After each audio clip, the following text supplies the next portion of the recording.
روپۍ دي که نه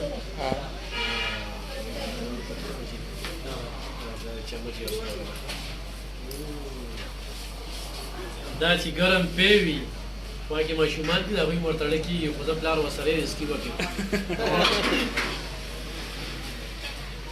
ماشومان هم راولي هلته مې دا ګرم ګرم پی وڅکې وایي وګوره داسې والد صاحب دلته زنده باد او ماشاءالله خدای ورته دا بچي لوی کړي نیکمله بالغه چکر له پنځو ته رسېږي نو زه هم بس په لار تلم نو فضل مولا دود پروز چې کوم دی نو یو نوم دی که نه برانډ دی ما ویل راشه وکړه په پرېو کې د لوګو د شاتو او د کوې د خوند مې پکې نه و کتلې هلته سیاسي کمپین کې زه به فضل مولا نه ورته پیم کوم کمپین هم کوم او چې ومې ګټلی که نه د دې پیو طاقت په هدایت ساته کرین مې نه خاله او په دې کرین کې به دا ټولې ښځې لوچتم